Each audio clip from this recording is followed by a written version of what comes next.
Thanks, Deb. I have a couple of thoughts here that I'd like to do, maybe to spur the conversation. Great. This cloud integration thing is interesting to us. I believe that it adds benefits in the sense that it can access data that it's not available in the home. A quick example that we've done for years would be like weather reports and other things like that, where it goes out based on your zip code or your geotag location and can do and can gather information.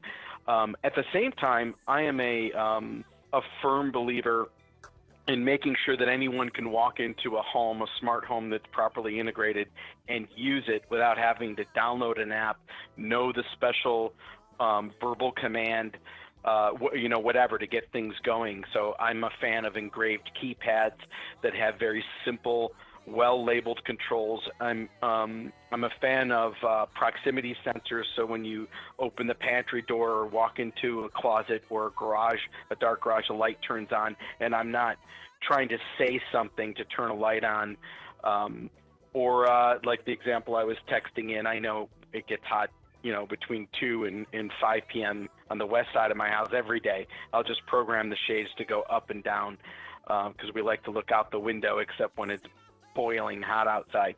So I think that you have to use the cloud integration sparingly, and you have to use it as an additional benefit and not as your only way of accessing it, because the next thing is it's only going to work if there's a live internet connection, which is a big downside. Now we are integrating more and more now redundant internet with automatic failover in residential homes. There's new technologies out that allow you to use another SIM card, like you would have an extra phone on your plan, and it can go into the router, and then when there's no Comcast, Hotwire, what have you, internet coming in, it can fail over and then fail back to the faster connection when it's available by keeping tabs on them. And that works real well, especially when you're working from home, when internet outages are just not tolerated. I was going to just mention that a really important use that was just brought to my attention is the no touch feature of a system, where I know every day I'm wiping down my switches and dimmers every single day, every surface, because I'm trying to keep the germs down. So that's another use for smart speakers. But like, I agree, it opens you up for hackability, I guess.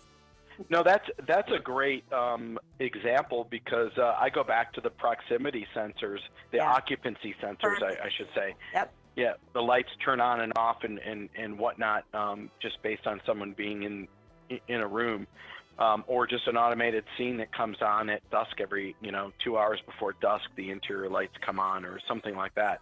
Really Jeff, I think you make a good point, and it really goes back to the value that you and both theater bring to the project in general, is your experience, being able to come in and put all these different technologies into the home, whether it be the TV, the speakers, the lighting control, shades, and keeping it advanced enough to make the customer happy that they're getting value out of their technology.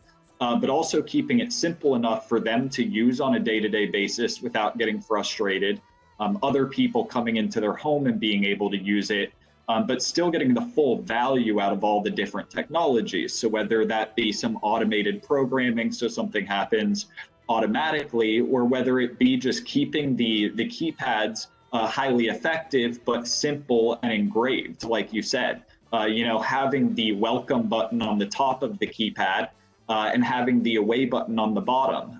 That's logic, and it makes sense, and that's what me as a homeowner or a guest of a home is going to be looking for, the all on top and the all off on the bottom.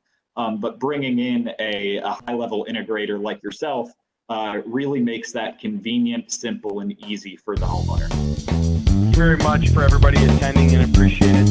And hopefully we'll see you in our next seminar.